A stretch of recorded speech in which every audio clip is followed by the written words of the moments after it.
case of the long last slip.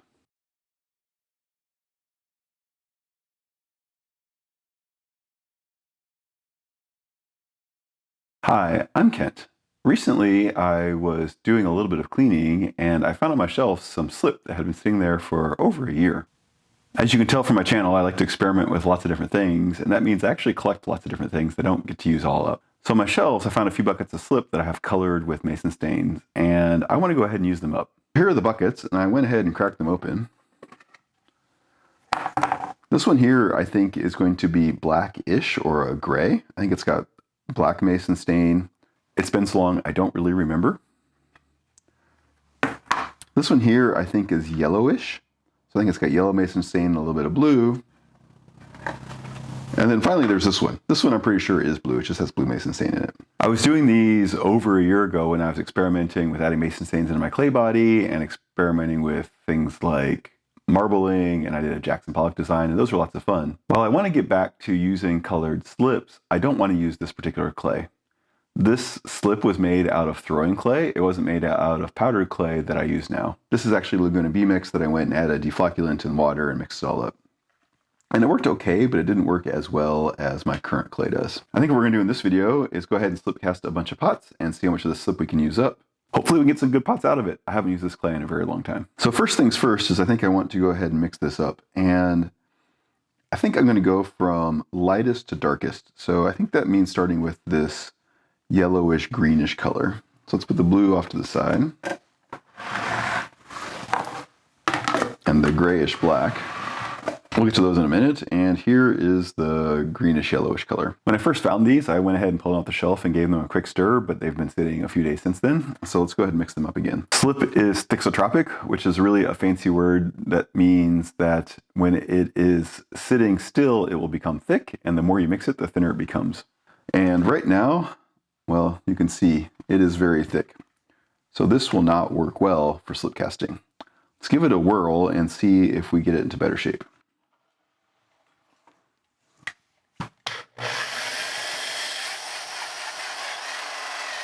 So you can see now it's much looser. Obviously the mixing stirs things together so that it winds up being more homogeneous, more evenly mixed, but because slip is thixotropic, it also loosens it up. And we want a very watery-like consistency when we're doing slip casting. So this one is better, but I think it can still be looser. Let me pull out my deflocculant and add a little bit more. When your slip is too thick, you basically have two options. One is to add more water. However, we want as little water as possible in our slip. The other option is to add more deflocculant. So this has been sitting around for quite a while. It's quite possible that the water has evaporated, but I'm gonna go ahead and add some more deflocculant. This here is Darvan 7, and while there's a recommended percentage you can add, I think it's like 1% if I remember correctly, you can actually add more without any problems. There are other deflocculants. If you add too much, it'll actually make it thicker. It'll do the wrong thing. Darvan 7's not one of those. So let's pour in a little bit more. That's probably too much.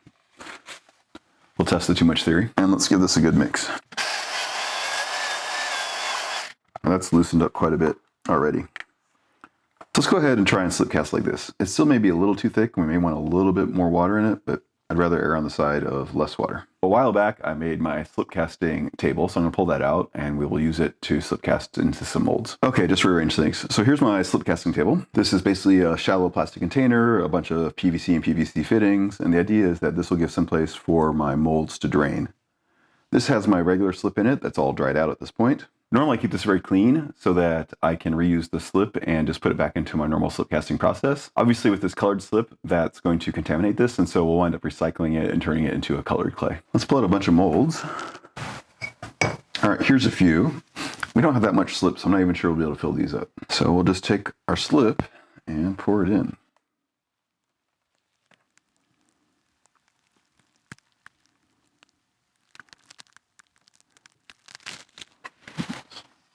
Not quite level. That's this mold though.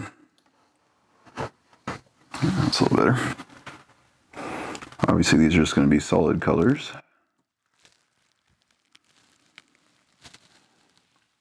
And we barely have enough to do this one. So this shelf here is to capture excess slip. The idea is that the water will be absorbed by the plaster, and that means the slip level will go down. So I'll wind up with a little bit of a funky rim. That's okay. Now that's all this color slip. So I'll put this aside. I usually let my mold sit for about 30 minutes. So while that's happening, the water is getting absorbed by the plaster and forming the pot on the inside of the plaster mold. So moving from lighter to darker, I think the next color is going to be blue. Again, this is very thick right now.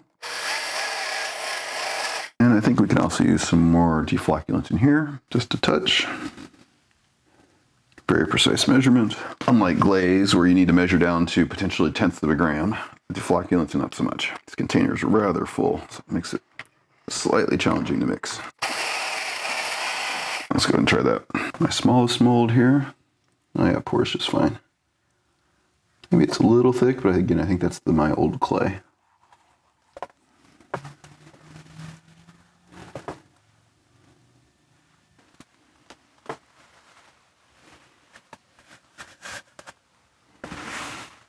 All right, I'll have a bit of a short pot. And then finally, we'll do the one with the black mason stain. And since all of these have required some deflocculant, I'll just go ahead and add some to start.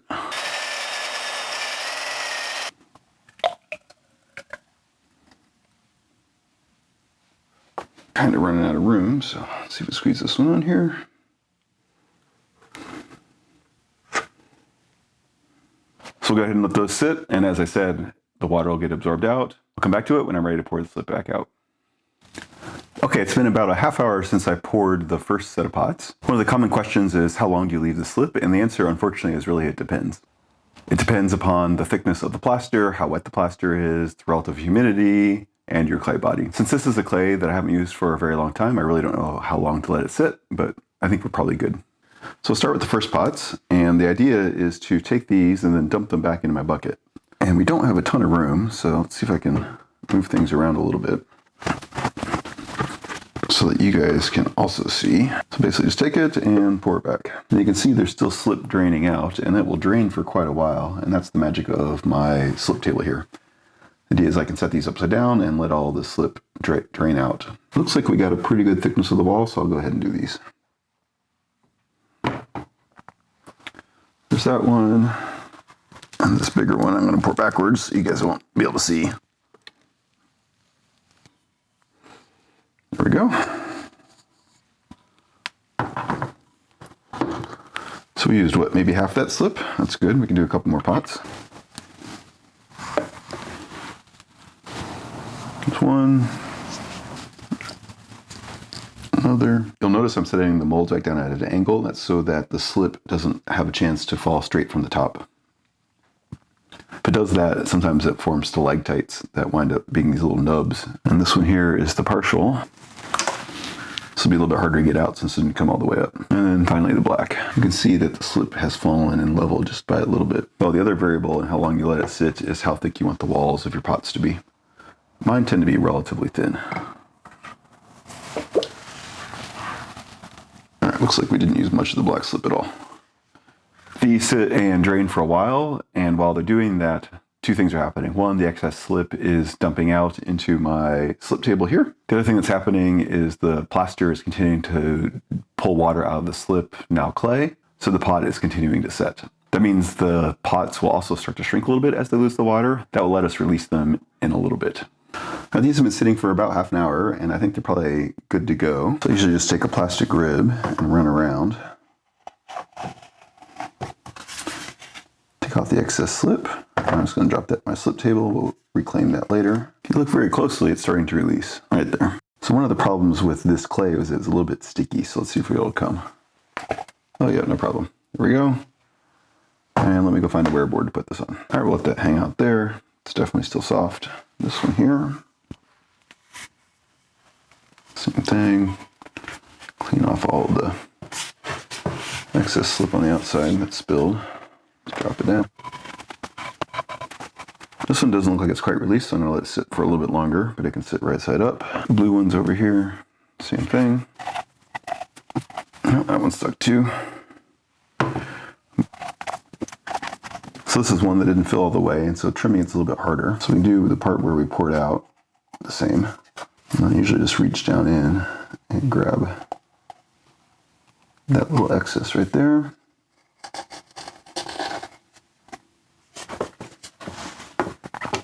That'll require a little bit more cleaning.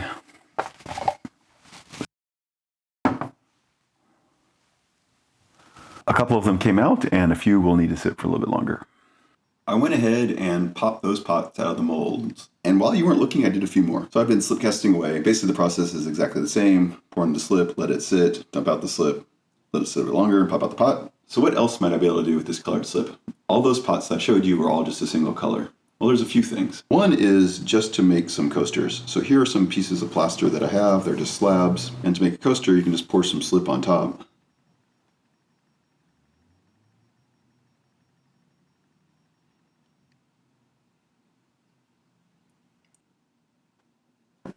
Once those sit up for a while, I will go ahead and form them into little coasters. Another thing you can do with colored slip is marbled pots. I have a couple of videos showing this in more detail, but here's a quick overview. So basically take a little bit of slip and pour it in the bottom. And this will be the color of the body of the pot. And then take a little bit of a second color, in this case I'm going to do blue, and just drizzle it in there. Try not to hit the walls. Then I found taking a needle tool and going back and forth helps. Just going to swish it around. Get all these striations in it. And then take it and tilt it up around the edge of the pot.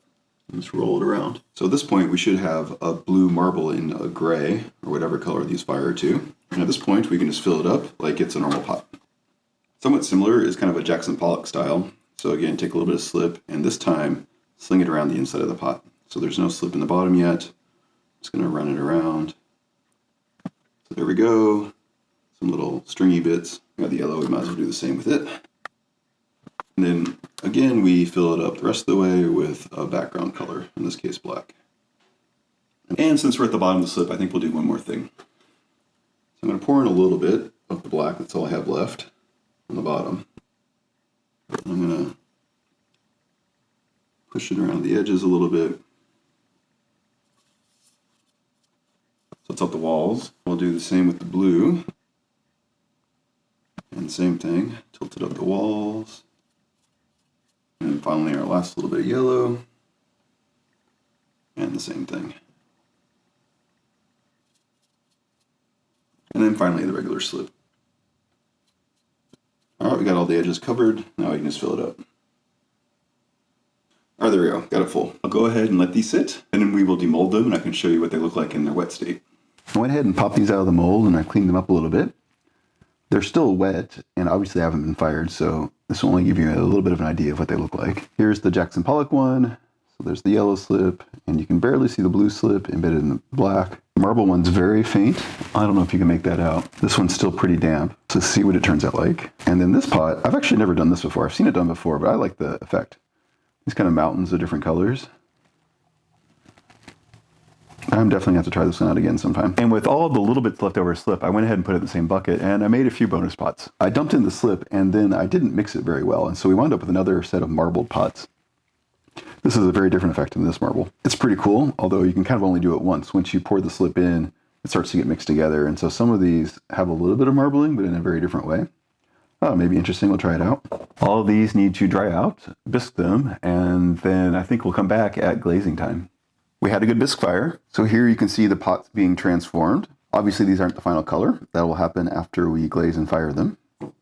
But here is the yellowish one, the bluish, and then the gray or black. And we've got several other pots of various sizes. Here are the coasters we made by just pouring some slip onto a slab. And here we have the special pots. This one here is the marbled one. The blue is still very faint on the gray or black. We'll see if this pops once it's been glazed and fired. The Jackson Pollock one, again, still pretty faint. And the final one, which was new to me, and I'm definitely going to do this again, is these kind of mountain shapes. I think this is pretty cool. And then we have the bonus pot. So that's a very different marbling effect than this one. So this one's all swirly, similar, tiny little pot. I think at this point it was starting to get mixed together pretty well.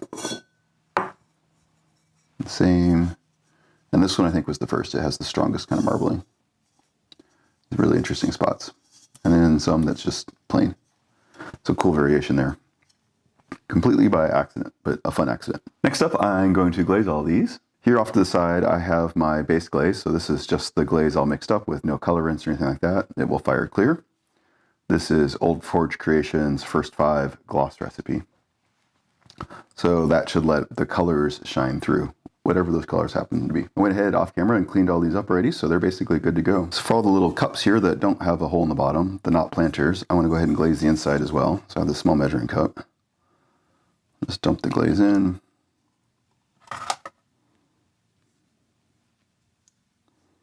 Run it around.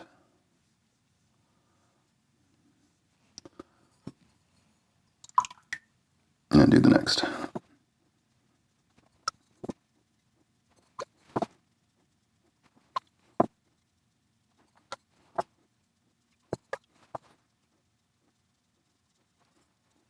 That's all the little ones, and now we'll do the bigger ones.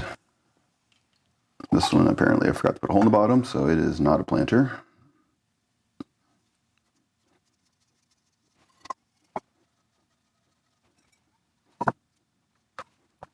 Now, there's the insides of all the knot planters. I'm going to let those set up. For all these, I'm going to dip them in. So I'll push it in, it'll capture an air bubble, the level of the glaze will rise, and it'll just glaze the outside, which is why I glaze the inside separately. For any of the planters, that won't work because there's a hole. So if I push it down, it will glaze both the inside and the outside. I don't really need to glaze the inside of these. So I'll use my new tool. I have a recent video on this, and the idea is this will put through just like that, and it will plug the hole and also give me a handle. Let's go ahead and give it a shot. Oh, a little bit of a bubble, and I can hear a leak. There we go. Didn't glaze much of the inside, just the rim, which is good. Set that down. And I made a second one, so that one can sit and dry all the rest of the way. So let's do this one over here. This one is the, I think, coolest surprise marble. Same thing, pull it tight, push it down.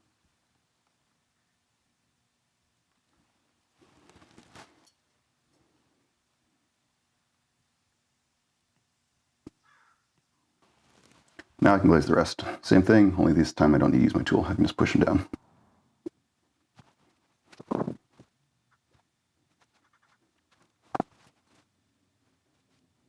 Okay, there they are, all glazed.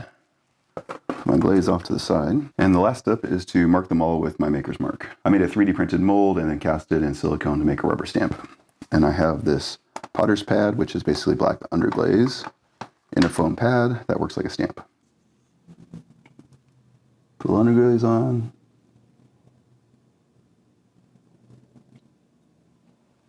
And there's my maker's mark. Stamp them all. I think for my coasters here, I'm just going to leave them as raw clay. I'm not going to bother glazing these. I'm going to go ahead and let these dry the rest of the way. Off camera, I will touch up the glaze, load them into my next glaze firing, and then we can see the final results. Let's see what we created with this leftover colored clay. The kiln is cool. Did our colored mystery slip turn out? You be the judge. Here are the raw coasters, and this is obviously the yellow one, or yellowish green. It's definitely kind of an earthy yellow. Turned out okay. I didn't show this, but when they were still a little bit wet, I went ahead and folded up the edges, and so they're a little bit curved to help capture things, so these would be good to set a pot on. Help catch any drainage. So there's yellow, and the blue indeed was blue, so it's a baby blue. So this is what they look like unfired. And I didn't make any of the coasters with the black, but here is the black. So here's just the unfired clay of the black. And it's a nice gray shade, actually, I think. And then the pots that we glazed in yellow. So again, this is this kind of very earth-toned yellow. Tiny little cup. I don't know, what would you do with that? I'm not really sure. One of the blue ones. And then kind of, as I alluded to, a bunch of the grayish black ones. These are pretty cool, actually. So for some mystery colored slip, I think we went up with some pretty cool pots. And of course, we have more than just the colors. We had some special ones as well. Here is the marbled one that we did. So you can see the blue swirly marble effect inside of the gray. This side, not so much. There's a lot right there. And next up was the Jackson Pollock one. So these have these squiggles all around. I've already mentioned this a few times as I was making this pop. This one I think is really cool. I'm not too sure about the color combination overall, but the effect I think is really interesting. So as I get back into playing with colored slip, I'm going to have to do this again for sure. However, I think I'm saving the best for last, and those were a complete surprise. These are all the bonus marbled pots. And the marbling effect here is pretty pronounced and pretty cool. Again, I'm not too sure about kind of the color combination. I think the cool blue with the warm kind of yellowish colors probably don't quite go together, but overall it was a really cool effect. Very intricate and very different than the other marble. I think this was the first one I did, and then slowly they got a little bit more muted. This one here on the rock clay looks really marbled.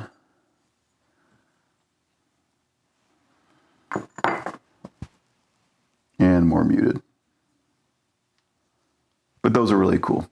I knew the colors would be a bit of a surprise. I didn't know that that would be another surprise, so bonus. That was fun. It was nice to go and clear my shelves of that old slip.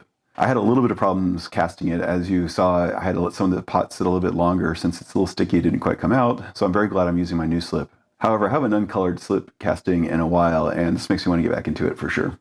I forgot how much fun it can be. These are just a few things I've tried along the way. I'm curious, what other techniques do you like with colored slip? Sometimes I have a plan with my pots, and trying to hit that target can be a little challenging. So it's also nice to just go ahead and play around and see what the pots bring me. I think that surprise and experimentation is one of the things that really drew me into pottery and keeps drawing me back. I hope you enjoyed the story of the long last slip. If you have any questions or comments, let me know. Thanks.